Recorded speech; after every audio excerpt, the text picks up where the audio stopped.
Esse vídeo é sobre a área do pentágono, né? Nós estamos falando sobre as propriedades dele e tudo mais. E para falar de área de pentágono, nós precisamos da apótema, tá? Vamos lembrar que no pentágono regular, quando eu traço do centro aos meus vértices, eu tenho as mesmas medidas que eu tinha chamado de azinho, tá? Só que aqui, no caso, eu não vou chamar mais de azinho, eu vou chamar de bezinho, para ficar mais fácil de vocês decorarem. Então, olha só, a letra, vocês já perceberam que não importa, o importante é ter tudo a mesma letra bonitinha.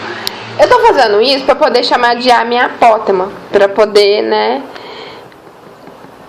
ligar uma coisa a outra. Então, minha apótema, vamos lembrar aqui que é minha apótema.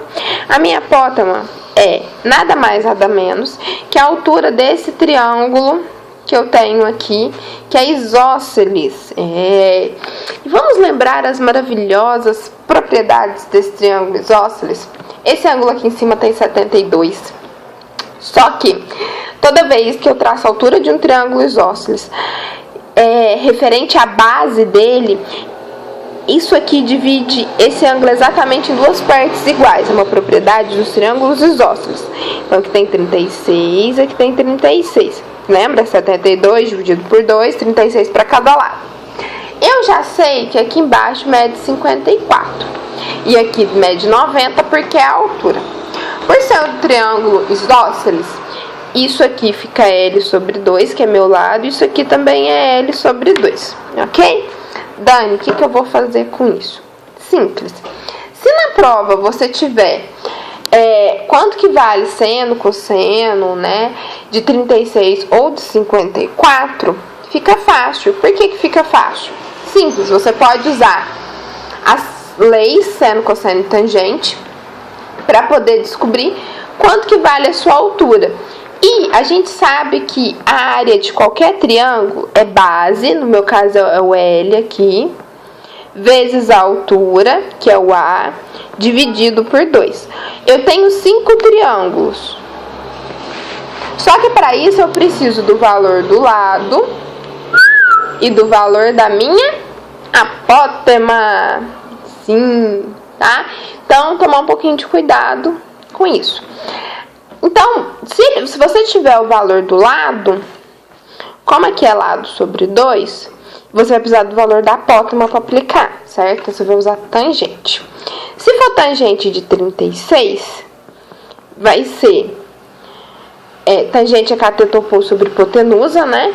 Então, cateto oposto é L sobre 2 e a cateto oposto sobre cateto adjacente. Nossa, desculpa, estou falando de tangente. Então, vai ficar L sobre 2 sobre A, que é a mesma coisa que L dividido por 2A. Se eu estiver falando sobre tangente de 54, é só dar uma invertidinha, fica 2A sobre L.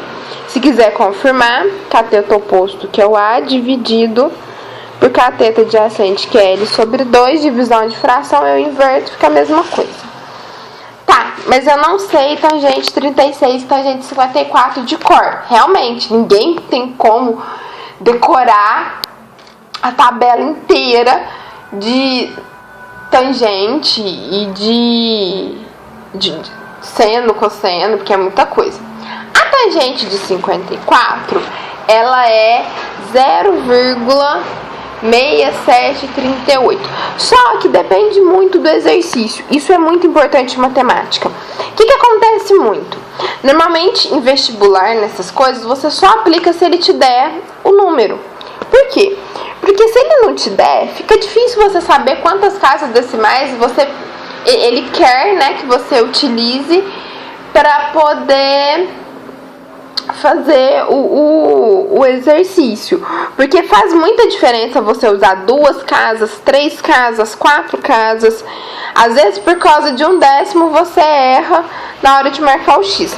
Então, sempre prova, concurso, a vestibular, eles te dão. Se eles não te deram o valor, é porque tem algum outro jeito, ou ele te deu alguma outra informação ali que dá pra descobrir, tá? Também, existe uma fórmula que pra fazer. Eu não gosto muito, porque na verdade é exatamente o fato de você usar a tangente e tudo mais, só que é uma fórmula prefeita, né? A igual ao Azinho ao quadrado vezes raiz de 25 mais 10 raiz de 5, isso tudo tá dando a raiz, viu? Isso tudo dividido por 4. Por que eu não gosto? Porque se você for decorar a área de todas as figuras regulares, você tá ferrado. É muita coisa, é muita fórmula, tá? Então, normalmente, principalmente vestibular não vai te pedir uma fórmula dessa. É inútil você decorar uma fórmula, principalmente porque normalmente a figura que mais cai em vestibular ou concurso chama-se hexágono, tá? Porque ele tem umas propriedades mais legais, a fórmula é fácil de guardar e etc e tal.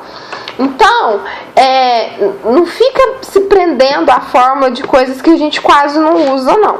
Tá? Você vai estar gastando seu cérebro por uma coisa que às vezes você nem vai usar, tá? Então se prenda a coisas mais simples. Matemática, o segredo principal é esse. A não ser que você seja um estudante de escola e você esteja aprendendo somente isso, né? Aí pode até cair na prova e tal, mas é uma coisa que a gente quase não usa. Mas a fórmula principal, aqui eu falei a área do triângulo, mas aí depois eu mudei para do hexágono. Então vamos consertar aqui, né? Então, do hexágono não, eu falei em hexágono do pentágono, desculpa. Então, a do triângulo é essa, mas como eu tô falando do pentágono, que é a figura de 5 lados, eu multiplico por 5, tá? Muito melhor de usar. Normalmente o exercício te dá a apótema assim. Nós vamos fazer alguns exercícios disso, tá? Então, essa é a matéria sobre pentágonos.